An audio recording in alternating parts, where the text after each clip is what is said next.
नमस्कार, capital TV देख रहे हैं आप। इस वक्त की बड़ी खबर आपको बता रहे हैं। शिक्षा मंत्री धर्मेंद्र प्रधान ने अपना इस्तीफा सौंप दिया है। धर्मेंद्र प्रधान ने पीएम मोदी को अपना इस्तीफा भेज दिया है और इस्तीफे का लेटर भी सामने आ गया है, जिसमें धर्मेंद्र प्रधान ने बहुत सारी बातें भी कही है और कहा है कि 10 दिनों से जो कुछ भी चल रहा था उससे मैं काफी ज्यादा दुखी हूं। तो ऐसे वक्त में जब प्रदर्शनकारी पिछले 1 महीने से धर्मेंद्र प्रधान के इस्तीफे की मांग कर रहे थे, विपक्षी पार्टियों की तरफ से धर्मेंद्र प्रधान के इस्तीफे की मांग की जा रही थी, इसी बीच में धर्मेंद्र प्रधान का इस्तीफा आना ये बहुत बड़ी खबर है। तो किस तरह से इस्तीफा हुआ, इस्तीफे की क्या कुछ इनसाइड स्टोरी है, एक एक अपडेट आपको बताएंगे। मेरे साथ जुड़े हुए हैं कैपिटल टीवी के editor in chief doctor Manish Kumar. Sir, Dharmendra Pradhan का इस्तीफा हो गया, आपको क्या लगता है इसके पीछे की क्या वजह होगी? देखिए, इसकी पीछे की वजह बिल्कुल साफ है, जो उन्होंने अपनी चिट्ठी में लिखा और जो बताया कि जिस तरीके से इस छात्रों के नाम पे नीट छात्रों के परीक्षा के मुद्दे के ऊपर राष्ट्र विरोधी ताकतों ने पूरे देश में हंगामा शुरू किया, जिस तरह से हिंसा और ये कहीं मौत में कन्वर्ट ना हो जाए। अभी कुछ देर पहले जंतर मंतर के अंदर फिर से इन उपद्रवियों ने, इन जिहादियों ने, नक्सलियों ने बवाल काटना शुरू किया।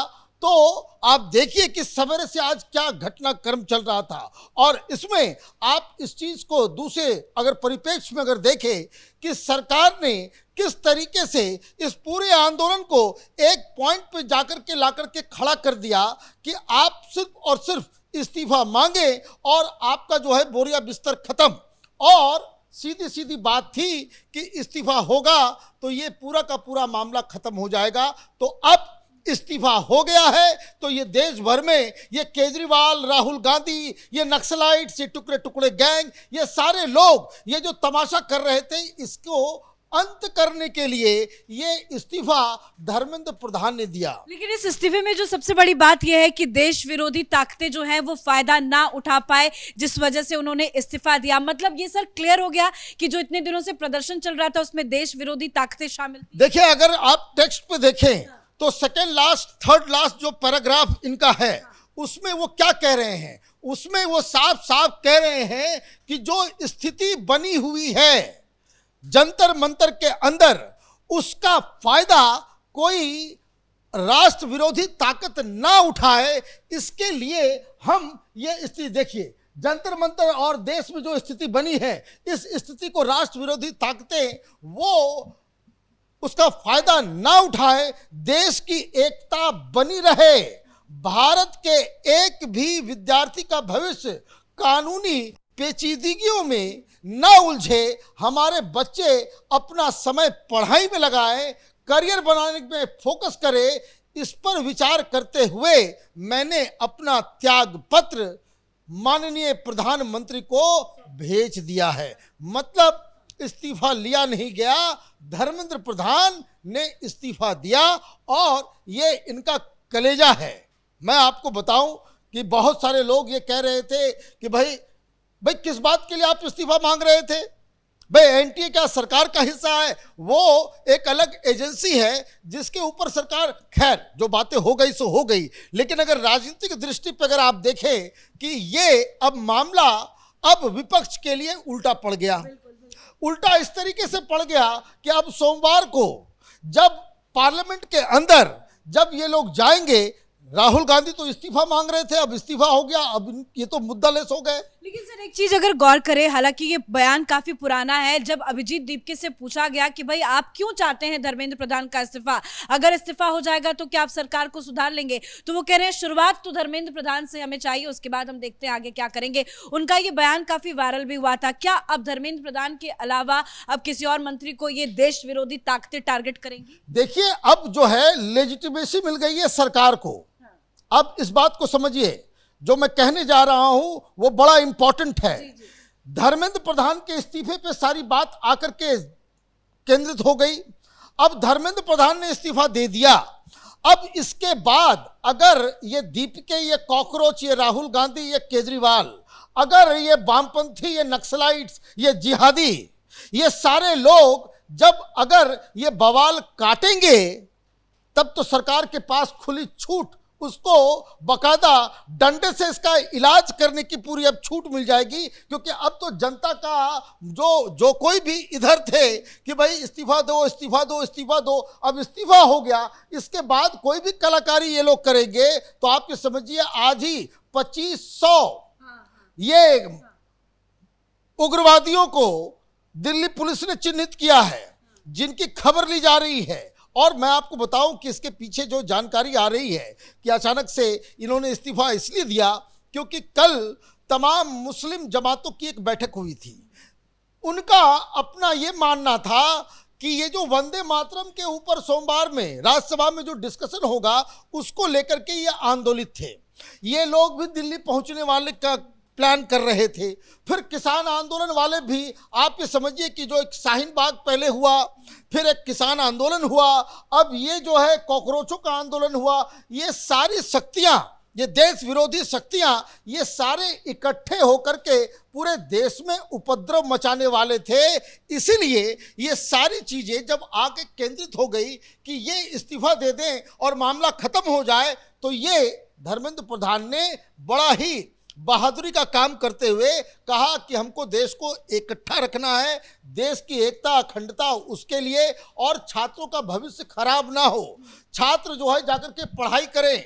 छात्रों के नाम पे जो ये आंदोलन चल रहा था, छात्रों के कंधों पर रख करके ये विपक्षी पार्टियां जो गोलियां चला रही थी, ये मसला को देन एंड देर अभी ही खत्म कर देना है, वो उसके लिए इन्होंने इस्तीफा दिया। दो तीन चीजें और जल्दी जल्दी आपसे समझेंगे। पहली बात तो ये कि धर्मेंद्र प्रधान ने अब इस्तीफा दे दिया है, अब अगला शिक्षा मंत्री कौन, इस पे सभी की नजरें टिकी होंगी। दूसरी बात ये कि आज 3:30 बजे जो सीजेपी डेलीगेशन और सरकार के बीच में बातचीत होनी थी, अब उस बातचीत का क्या होगा, क्योंकि उनकी 3 मांगे थी, 2 को तो कल ही संकेत मिल गया कि मान लिया गया, प्रमुख मांग इस्तीफा हो चुका है। अब आगे क्या लग रहा है, और क्या जंतर मंतर से बोरिया बिस्तर उठा के अब ये सब भागेंगे? देखिए, बात बहुत ही साफ है, जो मीटिंग तय थी वो मीटिंग होगी, और उस मीटिंग के जरिए उनको बता दिया जाएगा कि आपकी जो 3 मांगे थी, ये 3 मांगे पूरी हो गई।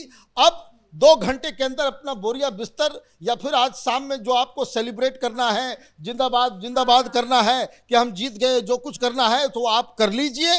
और उसके बाद आज शाम 5 बजे के बाद या शाम 6 बजे के बाद आप अपना बोरिया बिस्तर उठा करके और पूरे देश भर में जहां जहां आप लोगों ने ये तमाशा कर रखा है, इसको रैप अप कीजिए।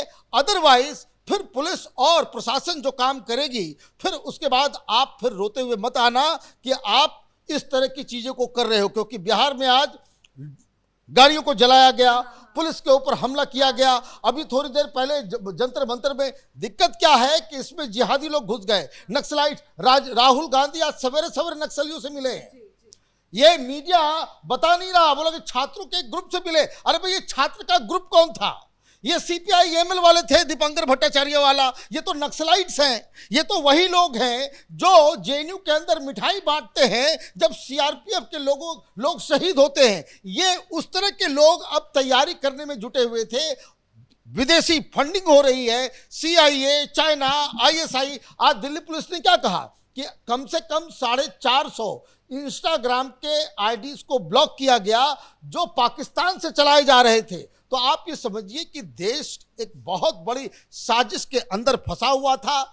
लोगों को समझ में नहीं आता जिस तरीके से यहाँ पे लोग जो है अफवाह में जो वो बह जाते हैं, और इस सारी चीज़ों को नियंत्रण करने के लिए धर्मेंद्र प्रधान ने इस्तीफा दिया।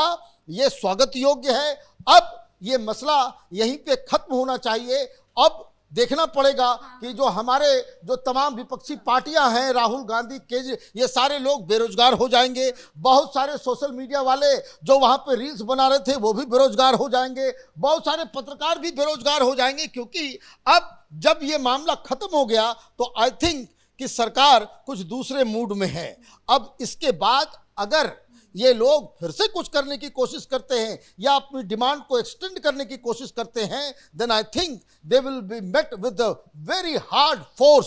पुलिस जो है और CIPF जो है इन लोगों का इलाज करेगी। और ये जो लाइन है कि जो देश भर में स्थिति बनी है कि राष्ट्र विरोधी ताकतें इसका लाभ ना उठाए, जो लाभ लेती हुई नजर आ रही थी, यही इस पूरे जो इस्तीफे की इनसाइड स्टोरी है। और यही सबसे बड़ी बात है क्योंकि सरकार एग्जाम को ठीक करने के लिए तो कानून लेकर के आ ही रही है। 45 एनटीए के लोगों को जो है बर्खास्त भी किया गया, जो लोग इसके लिए जिम्मेदार हैं उनके लिए कार्रवाई भी हो रही है। सरकार की मंशा बिल्कुल फिट है, लेकिन जिस तरीके से ये लोग टू द पॉइंट, देखिए राजनीतिक तौर पर अगर आप देखें कि आपको भारतीय जनता पार्टी मोदी सरकार ने इस मुकाम पे ला करके खड़ा कर दिया कि आप एक डिमांड के ऊपर आकर के आप स्टिक कर गए कि अब ये होगा तब हम हटेंगे। तो ये जब आपने ये सारी चीजें कर दी, इस्तीफा इस्तीफा इस्तीफा इस्तीफा, ये विपक्ष भी कर रहा है, ये कॉकरोच भी कर रहे हैं, तो इस्तीफा हट हो गया। अब इस्तीफा हो गया तो अब ये खत्म हो जाए, इसकी उम्मीद रखनी चाहिए। बहुत बहुत धन्यवाद सर समझाने के लिए। तो सबसे बड़ी बात इस्तीफे की यही है कि धर्मेंद्र प्रधान ने अपने इस्तीफे में यह भी लिखा है कि देश विरोधी ताकतें इसका फायदा ना उठा पाए, इस वजह वो अपने पद से इस्तीफा दे रहे हैं। आखिरकार धर्मेंद्र प्रधान ने अपने पद से इस्तीफा तो दे दिया है। अब देखना होगा कि ये जो कॉकरोच जनता पार्टी का जंतर मंतर पर प्रदर्शन चल रहा है, नीट के नाम पर जो उपद्रव और गुंडागर्दी पूरे देश में मचाई जा रही है, उसका अब क्या होगा। हालांकि सरकार अब बहुत सख्ती के मूड में नजर आ रही है। देखते हैं कि ऑपोजिशन पार्टीज का भी क्या कुछ रिएक्शन आता है। लेकिन इस वक्त की सबसे बड़ी खबर, धर्मेंद्र प्रधान ने अपना इस्तीफा प्रधानमंत्री नरेंद्र मोदी को सौंप दिया है। इस खबर में इतना ही, आगे भी आपको अपडेट बताते रहेंगे। देखते रहिए कैपिटल टीवी। नमस्कार।